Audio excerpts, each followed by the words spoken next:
दूर कहीं समंदर किनारे एक छोटा सा खूबसूरत सा गांव था जिसमें एक बूढ़ा आदमी रहता था।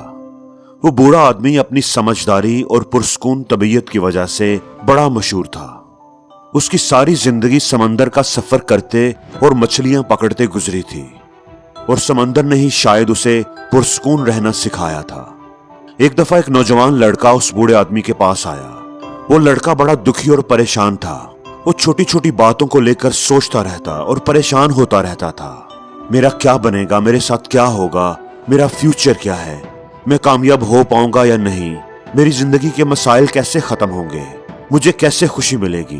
वो हर वक्त यही सोचता रहता। उसने बूढ़े आदमी से पूछा कि आप जिंदगी के मुश्किल हालात में, जहां पर हर तरफ दुख, परेशानियां और मायूसी है, आप उनका मुकाबला कैसे करते हैं? आप अपने आप को मुतमईन और पुरस्कून कैसे रख लेते हैं? आप इतने खुश कैसे रह सकते हैं? बूढ़ा आदमी मुस्कुराया। खुशी और सुकून बाहर की मुश्किलात के ना होने की वजह से नहीं आता, तूफानों की गैर मौजूदगी में नहीं आता, बल्कि जो मुश्किल हमारे रास्ते में आती है उसे कबूल कर लेने, समझ लेने, मान लेने की वजह से आता है। लड़के को बात समझ न आई। उसने सर हिलाते हुए पूछा, लेकिन जब हमारे सामने मुश्किलों का पहाड़ हो, मुसीबतों ने हमें घेरा हुआ हो, तो हम भला पुरस्कून कैसे रह सकते हैं? बूढ़े आदमी ने समंदर की पुरस्कून लहरों की तरफ देखा। मैं तुम्हें अपनी जिंदगी की एक कहानी सुनाता हूँ, एक वाकया सुनाता हूँ, तुम्हें समझ आ जाएगी। कई साल पहले की बात है। मैं अपनी छोटी सी कश्ती में समंदर का सफर कर रहा था।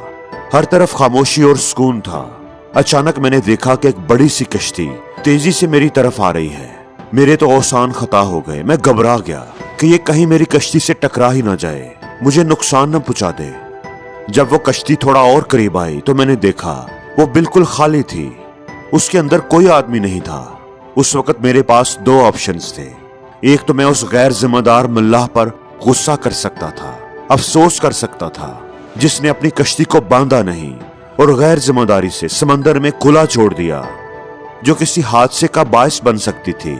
और या फिर सूरत हाल को समझकर अफसोस करते रहने की बजाय अपनी कश्ती का रुख मोड़ लेता, अपने आप को बचा लेता। और मैंने ऐसा ही किया। मैंने अपनी कश्ती का रुख मोड़ा और सामने से आती हुई कश्ती से खुद को बचाते हुए साइड से गुजर गया और अमन और सुकून के साथ अपना सफर जारी रखा।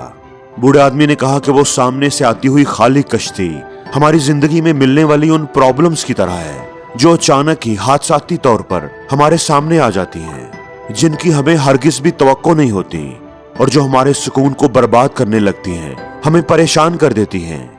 वो कोई बिन बलाई मुसीबत हो सकती है, कोई चैलेंज हो सकता है, लोगों की दुख देने वाली बातें हो सकती हैं, कारोबार में मिलने वाला कोई नुकसान हो सकता है, या कोई और परेशानी, कोई गैर यकीनी सूरत हाल जिससे अचानक हमारा सामना हो जाता है।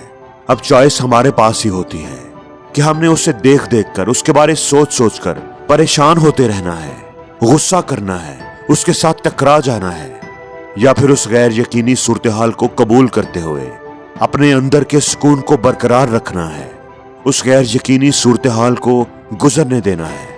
उस लड़के को भी ये बात समझ आ गई थी कि असली सुकून, असली खुशी इस बात में नहीं है कि हमारे सारे मसाइल खत्म हो जाएं, हमारी जिंदगी में कोई दुख, कोई परेशानी, कोई मसला हो ही ना। अगर हमारी यही सोच है तो ऐसा कभी नहीं होगा। इस तरह तो हम कभी खुश नहीं होंगे, हमें कभी सुकून नहीं मिलेगा, क्योंकि परेशानियां तो जिंदगी में आती हैं और आती ही रहेंगी। हमारी खुशी का इन्हिसार हमारे साथ होने वाले वाकयात पर नहीं होता, बल्कि इस बात पर होता है कि हम उन वाकयात को रिस्पॉन्ड कैसे करते हैं। हम उन वाकयात के बारे सोच सोच कर परेशान होते रहते हैं, हालात का रोना रोते रहते हैं, या फिर उन्हें जिंदगी का हिस्सा समझकर कबूल कर लेते हैं, सब्र से काम लेते हैं और उनका हल तलाश करने की कोशिश करते हैं और खुश रहने की कोशिश करते हैं। और जिंदगी में हर रोज कुछ नया सीखो, नया सोचो, नया करो, लर्न करो।